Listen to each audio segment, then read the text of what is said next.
Rabbana wa la tahmil 'alaina isran kama hamaltahu 'alal ladzina min Rabbana wa la tuhammilna ma la taqata lana wa'fu waghfir ghafir ghafar ghafur warhamna rahmah anta maulana fansurna 'alal qaumil Allahu akbar. Turun di keheningan malam Anda minta, ya Allah. Kalau nggak paham ayatnya, bacakan maknanya. Hamba mohon ya Allah, hamba-hamba yang salah tidak luput dari dosa, tapi ampunanmu lebih luas ya Allah dibandingkan dengan murkamu. Mohon ya Allah, ya Rabb, rahmatak. Para ulama itu kalau dalam kesempatan dia memohon, kalimatnya singkat, Allahumma rahmatak, Allahumma rahmatak, Allahumma rahmatak, Allahumma rahmatak, Allahumma rahmatak, Allahumma rahmatak. Minta. Dan dia bayangkan bapaknya, ibunya, dirinya, istrinya, atau istri suaminya, anak-anaknya. Minta. Dan setelah dia salat tahajud menjelang kepada fajar, dia mohon kepada Allah. Itu yang disebut oleh Quran surah ke-51 ayat 18, kebiasaan istighfar dia. Wabil ashari hum yastaghfirun. Dia istighfar. Astaghfirullah, astaghfirullah, astaghfirullah. Rabbana zalamna anfusana wa illam taghfir lana wa tarhamna lanakunanna minal khasirin. Allahumma rahmatak ya Rabb. Allahumma rahmatak. Allahumma rahmatak. ربنا لا تؤاخذنا إن نسينا وأخطأنا ربنا ولا تحمل علينا إصرا كما حملته على الذين من قبلنا ربنا ولا تحملنا ما لا طاقة لنا به واعف عنا واغفر لنا وارحمنا أنت مولانا Kau Tuhan kami ya Allah. Kalau Tuhan saja tidak mengampuni kami, lantas kepada siapa lagi yang mesti minta ampun? Kalau yang maha mengampun saja, yang maha pengampun tidak menurunkan ampunannya, lantas kepada siapa lagi kami mesti memohon? Kalau yang maha rahmat saja tidak menurunkan rahmatnya, kepada siapa lagi kami mesti minta ya Rabb? Anda mintakan sujud. Anda minta untuk teman-teman Anda sekitaran. Kalau Anda merasa baik, minta saudara yang lain. Minta yang jauh, tetangga dekat, tetangga jauh, di Palu, di Lombok, seluruh kisaran Nusantara, Indonesia, belahan dunia, mohonkan. Sepanjang ada orang-orang beristighfar, maka itu bisa menahan azab Allah Subhanahu wa taala. Wa ma kana Allahu liyu'adzibahum wa anta fihim. Wa ma kana Allahu yu'adzibahum wa anta fihim. Tapi yang paling menarik, wa ma kana Allahu mu'adzibahum wa hum yastaghfirun. Allah enggak akan mungkin menghadap umatmu ya Muhammad SAW, sepanjang engkau ada bersama mereka. Wa anta fihim. Jadi kalau nabinya masih ada, umatnya enggak akan diadab.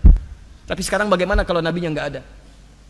Wa ma kana Allahu mu'adzibahum. Kenapa kalimat kata kerja itu berubah jadi kata benda, isim fa'il, pelaku? Yang pertama, wa ma kana Allahu liyu'adzibahum, pakai kata kerja. Saya nggak akan mungkin mengazab mereka ya Muhammad sepanjang engkau masih ada dengan mereka. Kata kerja. Kenapa ada menggunakan kata kerja di situ? Karena pekerjaan umat Muhammad SAW dulu ketika nabinya ada, masuk Islam mereka, jarang yang bermaksiat itu jarang. Semuanya taat. Tapi ketika berubah kalimatnya setelah nabinya wafat, menggunakan isim fa'il mu'adzibahum pakai mim. Kenapa berubah pakai mim? Isim fa'il tuh. Isim fa'il itu langsung memberi pelaku. Ingin memberikan gambaran, setelah kamu wafat banyak penyimpangan di umatmu, sudah layak sebetulnya mereka diadab. Sudah layak diazab nih. Cuman kenapa ditahan? Kenapa ditahan? Wahum yastaghfirun. Karena ada sebagian di antara mereka yang banyak istighfar kepada Allah. Itu yang bangun di malam hari. Mungkin antum tuh belum dihukum, bukan karena antum nggak salah. Ada tetangga antum yang malam-malam istighfar, bangun tahajud. Dia mohon ampunan kepada Allah.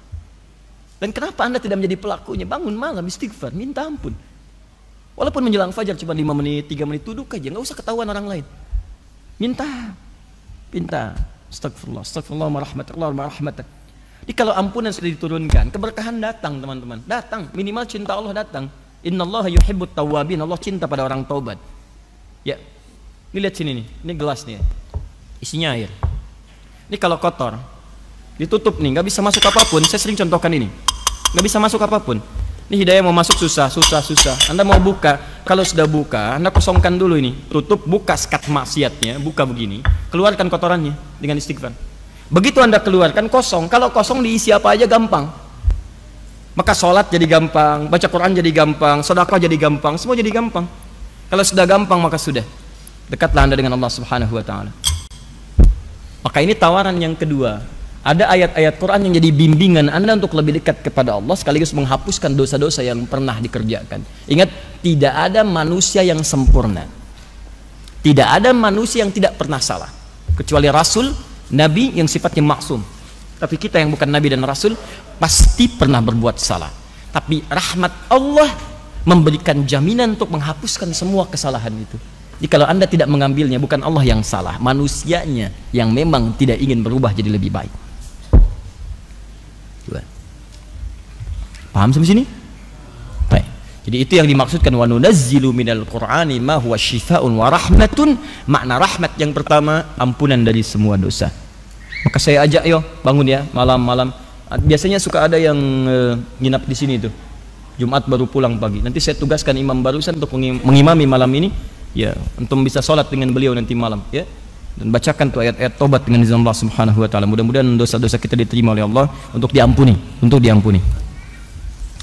Dua, makna rahmat. Makna rahmat. Rahmat itu bisa jadi juga kasih sayang yang mengantarkan hamba pada sebuah solusi. Kasih sayang Allah yang mengantarkan hamba pada sebuah solusi dari masalah yang sedang ia alami. Masya Allah. Dari masalah yang sedang ia alami. Jadi kalau Allah ingin memberikan solusi, jalan keluar bagi seorang hamba untuk mengatasi persoalan yang sedang ia hadapi, itu sebelum diberikan solusi, rahmat dulu diturunkan. Rahmat. Awas. Dalilnya kita ambil Quran surah ke-2 Al-Baqarah ayat 155 sampai 157. 155 itu ujiannya, contohnya. 156 kesabaran dalam menerimanya. 157 rahmat dan solusinya. Ya, kita ambil langsung ayatnya, kita bacakan. Paling kiri sebelah atas. Wala nabluwannakum bisyai'. Dan setiap kalian yang hidup pasti kami akan uji dengan berbagai macam ujian kehidupan. Jadi hukum kehidupan mengatakan setiap orang hidup pasti akan bersanding dengan ujian. Ujian ini sifatnya masalah.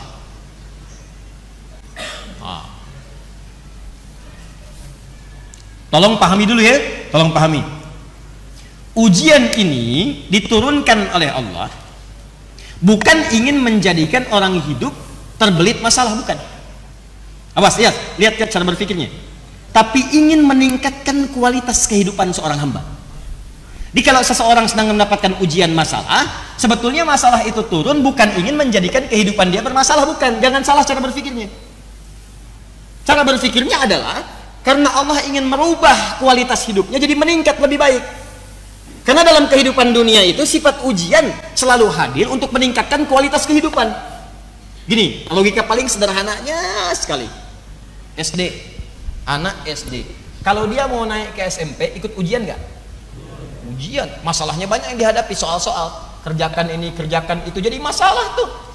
Dia pikirin, ibunya kemudian ikut terlibat, bimbing, ajarin ini, ajarin ini, ajarin ini. Ini baca ya, ini ibu Budi, ini bapak Budi, ini tetangga Budi, ini tasnya Budi, ya ini kucingnya Budi. Dia tanya, kenapa semuanya punya Budi? Nah itulah orang Budi itu orang yang sangat kaya, punya semuanya, tapi kekayaannya tidak membuat dia jauh dari Allah Subhanahu Wa Taala. Mau seperti Budi, mau mah, udah gitu. Ayo baca. Kalau kamu bisa baca dengan baik, besok atasi ujian itu, kamu insya Allah dekat seperti Budi. Semangat dia. Begitu di jalan dia mau masuk ke sekolah, wah ini ibu Budi, ini bapak Budi, masya Allah. Sampai ke gurunya mengatakan, pak ini ibu Budi. Padahal ibu dia namanya Asep. Sini. Nah, jadi anak SD itu diuji bukan untuk membuat dia bermasalah, tapi supaya kualitas keilmuannya meningkat, mentalnya naik, bagus. Apa ukurannya? Ujian. Kalau sudah lulus dari situ baru masuk SMP. Sebab kalau tidak diuji, bagaimana ketahuan dia mampu menjalani tingkat kehidupan dari dia di SMP? Tingkat pendidikan dia di SMP, pelajaran dia di SMP, mesti naik dulu statusnya. SMP pengen masuk ke SMA, ikut ujian. SMA pengen masuk kampus, ikut ujian. Dari kampus pengen dapat ijazah, ikut ujian. Nggak ada tiba-tiba ujug-ujug orang dapat ijazah. Ikut ujian. Walaupun formalitas ilmunya lebih tinggi dari dosennya, tetap akan ikut ujian, di sidang sama dosen, tetap ikut. Kenapa? Karena itu hukum kehidupan. Anda di rumah tangga, Anda di kantor, Anda di kehidupan sosial, pengen hebat, naik status, pengen lebih mulia, pengen lebih kuat, pengen naik status sosialnya, pengen lebih tinggi kedudukan, ikut ujian. Anak SD ada diuji, masa Anda enggak? Kalau Anda enggak siap menghadapi ujian, tanyakan sama anak SD. Bagaimana cara menghadapinya? Kalau Anda tidak siap menghadapi ujian, malu sama anak SD. Anak SD ada diuji, masa ada yang lulus SD nggak mau diuji? Anak SD aja belum berumah tangga, Anda sudah berumah tangga. Yang belum berumah tangga lulus ujian, masa ada yang berumah tangga nggak mau diuji? Ini siapa? Halo? Nah, itu ya. Apakah jomblo diuji? Diuji, sama aja. Ada ujian persaingan, ada ujian macam-macam, kan? Ya, nanti kita bahas lain waktu. Jomblo syariah, jomblo sengketa, jomblo fisabilillah.